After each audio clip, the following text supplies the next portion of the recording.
मैं एक्सप्लेन करूंगा 2020 में टाइम लूप मूवी को। तो मूवी स्टार्ट होती है और हमें दो लोगों को दिखाया जाता है। ये दोनों बाप बेटे हैं। इनका नाम रिकी और जॉन है। ये दोनों मिलकर एक टाइम ट्रैवल मशीन बनाने की कोशिश कर रहे थे और ये इस मशीन को टेस्ट करने वाले थे। कुछ देर बाद ये मशीन को ऑन करते हैं और इसकी टेस्टिंग चालू करते हैं, मगर ये बार फेल हो जा रहे थे। जॉन कहता है फिर से ऑन करो, मगर मशीन फिर बंद हो जा रही थी। कई बार ऐसा करने पर भी ये मशीन काम नहीं करती। रिकी डैड कहता है मैंने 1.5 महीने पहले ही कहा था कि टाइम ट्रैवल फिल्मों में होता है, असल जिंदगी में ऐसा कुछ नहीं होता। जॉन कहते हैं नहीं बेटा, मैं एक दिन इसे बनाकर दिखाऊंगा। ये दोनों इस मशीन पर कई सालों से काम कर रहे थे। थक हार कर ये दोनों ड्रिंक करने लगते हैं। तभी यह पालतू सुअर आ जाता है। रिकी कहता है यहाँ कैसे आए, मैं अभी इसे बाहर छोड़ कर आता हूँ। रिकी सुअर को लेकर इसके बारे में जाने लगता है। तभी इसको लगता है कि कोई इसका पीछा कर रहा है। पीछे देखने पर इसे कोई नहीं दिखता। फिर ये अपने डैड के पास आ जाता है। इसके डैड कहते हैं तुम इस सुअर को फिर से अंदर लेकर आए हो। रिकी कहता है शायद बीमार है, इसलिए इसको घर के अंदर ही रहने दीजिए।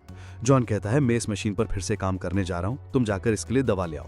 फिर रिकी स्कूटर लेकर यहाँ से चला जाता है। कुछ देर बाद रिकी अपनी गर्लफ्रेंड ढूंढ से मिलता है। ये इससे बातें कर रहा होता है। तभी इसके डैड का वीडियो कॉल आता है। इसके डैड इसे कुछ और सामान लाने को कहते हैं। फिर ये अपनी स्कूटर पेड़ के नीचे खड़ी करके सामान लेने के लिए चला जाता है।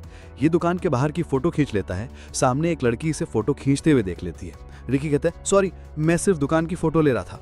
फिर रिकी अंदर चला जाता है। कुछ देर बाद जब ये बाहर आता है तब ये देखता है कि कोई इसका स्कूटर लेकर भाग रहा है। ये चिल्लाता है मगर वो आदमी नहीं रुकता। तभी सामने से एक लड़की आती है। ये कहती है क्या मैं तुम्हारी कोई मदद कर सकती हूँ।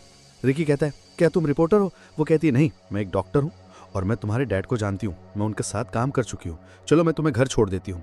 फिर रिकी इसकी गाड़ी में बैठकर अपने घर आ जाता है। जब ये घर के अंदर आता है तब ये देखता है इसके डैड उस मशीन के सामने खड़े होकर अपने आप से बातें कर रहे हैं।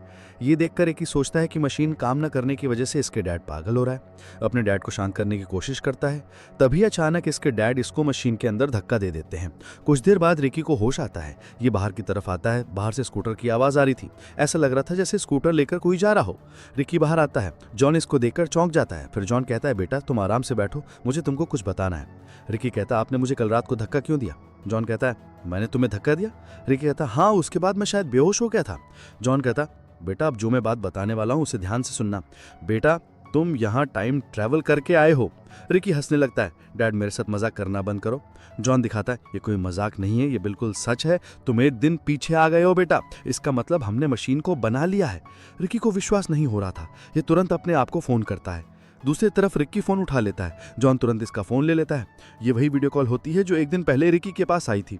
रिकी ये देखकर चौंक जाता है। इसे यकीन हो जाता है यहाँ पर टाइम ट्रैवल करके आया। अब जॉन इसको बहुत आराम से समझाता है कि देखो तुम मेरे लिए फ्यूचर से आए हो, मगर तुम्हारे लिए तुम अपने पास्ट में आए हो। सोचो हम इससे कितना पैसा कमा सकते हैं, क्योंकि आज जो होगा वो तुम पहले से ही जानते हो। रिकी का दिमाग खराब होने लगता है। ये अपने डैड पर बहुत गुस्सा होता है और कहता है डैड ये आपने बहुत गलत किया। अब ये बताओ मैं अपने समय में वापस कैसे जाऊंगा।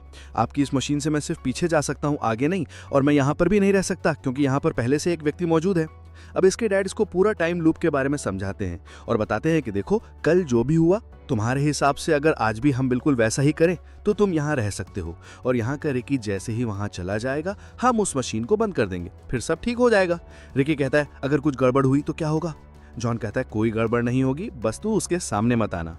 रिकी कहता है ठीक है, मैं जा रहा हूँ आज वाली रिकी के पास, मैं दूर से उसको ऊपर नजर रखूंगा और देखूंगा कि वो कोई गलती ना करे और सही सलामत घर आ जाए। फिर रिकी यहाँ तक आ जाता है और ये देखना चाहता था कि वो स्कूटर कौन ले जा रहा था, मगर इसे आने में देर हो जाती है। तभी सामने से आज का रिकी दिखाई देता है। ये रिकी में रहता है और अपने डैड को फोन करता है और यहाँ का आंखों देखा हाल बताता है। कुछ देर बाद ये घर पहुंच जाता है। घर के बाहर उसी डॉक्टर की गाड़ी खड़ी थी जिसमें बैठकर वो आज खींच के घर आया था। ये गाड़ी के अंदर देखने लगता है। इसे लेडी डॉक्टर की डायरी मिलती है जिसमें टाइम ट्रेवल के बारे में जानकारी लिखी हुई थी। रिकी कुछ समझ नहीं आ रहा था। ये सोचता है कि ये सब बातें इस डॉक्टर को कैसे पता है। घर के अंदर जॉन पागलों की तरह आडवाणी जी से बात कर रहा था और मौका देखते ही जॉन रिकी को मशीन में धक्का दे देता है। ये डॉक्टर खिड़की से सब देख रहे थे। तभी यहाँ रिकी आ जाता है और कहता है अंदर क्या दिख रही हो। डॉक्टर कहती है मुझे यकीन नहीं होता, तुम लोगों ने टाइम मशीन बना लिया है। रिकी कहता है आखिर ये सब तुम्हें कैसे पता है।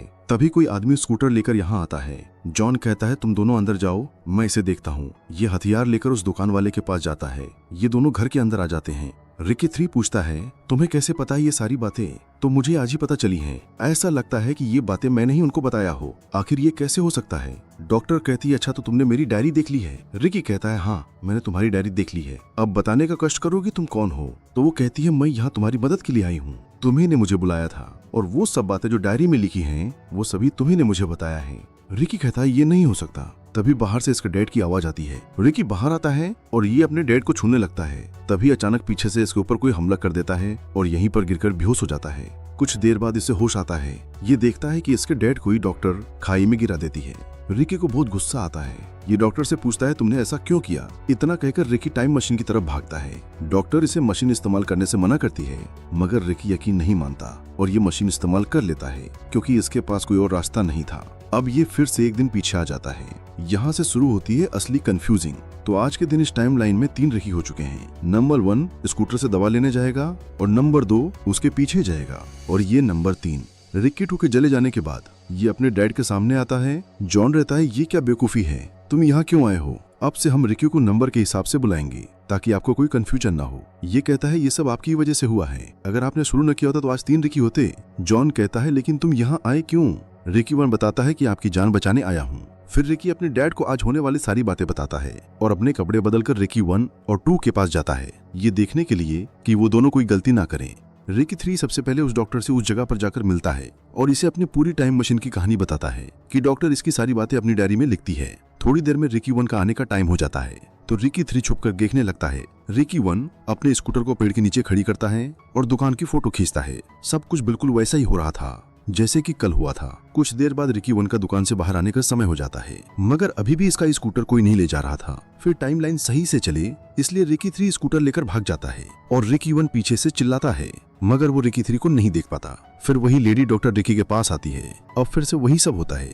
रिकी 1 इसकी गाड़ी में बैठकर घर आ जाता है। यहाँ पर भी वही सब हो रहा था जो पिछली रात को हुआ था। जॉन रिकी 1 को टाइम मशीन में धक्का दे देता है। फिर रिकी डॉक्टर और जॉन बाहर बातें कर रहे थे। तभी वो स्कूटर वाला आदमी आता है।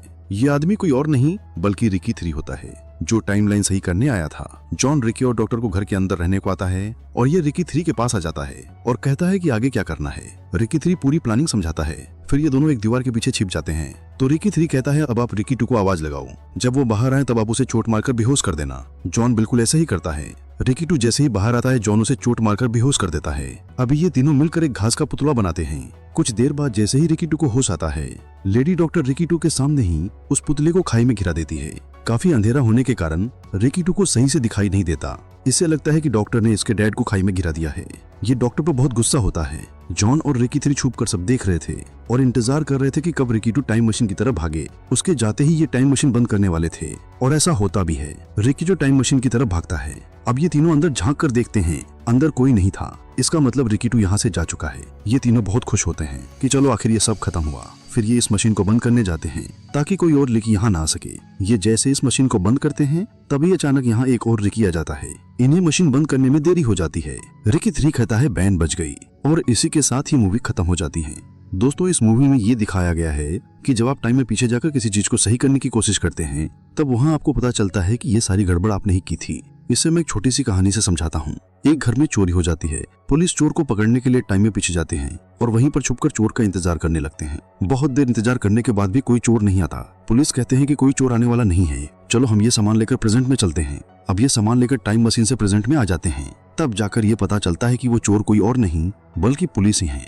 ठीक इसी तरह इस मूवी में दिखाया गया है। रिकी ही हर जगह होता है। इसी ने स्कूटर चुराया था और इसी ने डॉक्टर को पूरी जानकारी डायरी में लिखवाई थी। इससे हमें ये पता चलता है कि अगर आपने टाइम ट्रेवल किया तब आप इसे कभी बाहर नहीं आ पाएंगे। आपको पता ही नहीं चलेगा कि इसकी शुरुआत कहाँ से हुई है। दोस्तों अगर आपको ये वीडियो पसंद आई हो तो एक लाइक और कमेंट जरूर करें ताकि मैं इसी तरह की और वीडियो ला सकूं। ओके, मिलते हैं किसी और वीडियो के साथ।